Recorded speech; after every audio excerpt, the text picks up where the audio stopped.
Akashic Records of the Bastard Magical Instructor, commonly abbreviated to RokuAka, is a spring 2017 show by Leiden Films based on the 2014 light novel of the same name by Taro Hitsuji.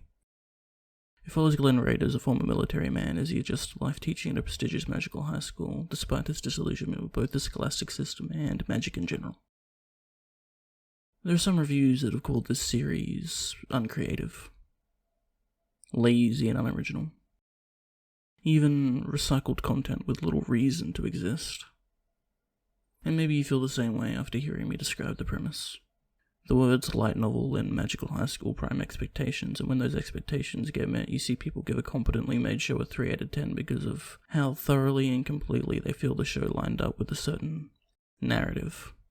The narrative that light novel adaptations about battling with magic in high school are all the exact same and have no value because of this. I disagree with such an assertion. If I were to say that every story in the fantasy genre has elements that only fantasy can produce and that only fantasy can explore, I'd say that's a fairly innocuous statement. So why isn't that true for the H-School B-Harem genre? No doubt people will say that the actual argument is the shows are similar, cut from the same generic cloth as it were, and that's something I want to frame differently. What is important is not what makes RokuAka similar to, say, Negima, another show with a young teacher in a classroom full of hotties. It's what makes RokuAka different that matters. Because that's what's important. Answering that is why I get up in the morning. Not because I have work or other commitments, but because I want that question to be answered. I need it to be answered. And maybe some people don't want to take a show where girls have suspenders for their stockings seriously, and that's fine. Really. But I do. Glenn Raiders is a man whose sins have pushed him into a mindset that pits him against the system he used to serve, and by extension the people who are exploited by that system, namely his students. His surrogate mother, Celica, sees both the pain that the military has caused him, and that the militarization of magic has bled into even how magic is taught. With the beautiful freeform system built on creativity that magic truly is, being replaced with rote learning that prioritizes speed and accuracy, ditching the fundamentals to expedite the process. Celica gets Glenn appointed because he, more than anyone, understands the beauty of magic. And he, more than anyone, refuses to let children be turned into puppets of war like he was. Now you may be asking yourself, why is that magic system so important? I mean, it seems that to every other show in this vein, magic is just magic, why explain it here? Well, it's because it feeds into the narrative being constructed. Glenn is basically an exasperated math teacher, untangling his students' preconceived notions about math only being memorizing formulas and writing out multiplication tables. The show gives us a gorgeous magic system as a backdrop for the commentary it is providing, and explains that system in a way that captures both ours and the students' attention, while also exploring Glenn's innate teaching prowess. This is all information you can find in the first 3 episodes, and this setup is exactly why I love this show. And honestly, I'd say all this stuff is fairly blatant. I'm not reaching here, I'm picking up swollen fruit that's fallen off the branches. So I gotta ask, why don't people care?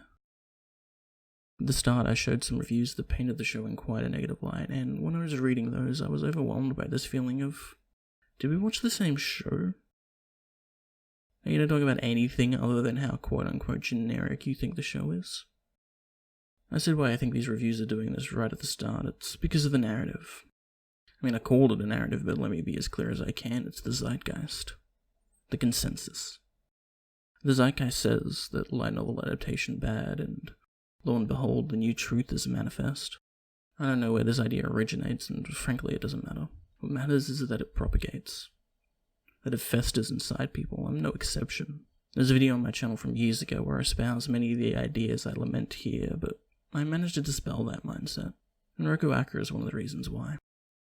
When I first put on RokuAka, my expectations were quite low, but at the time I was trying to grow, I had realized that cynicism isn't innately virtuous. So I tried to do something different.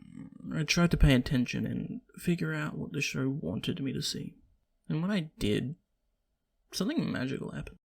When I drank in those first 3 episodes, it was like I was having an epiphany. Like the floodgates were opening.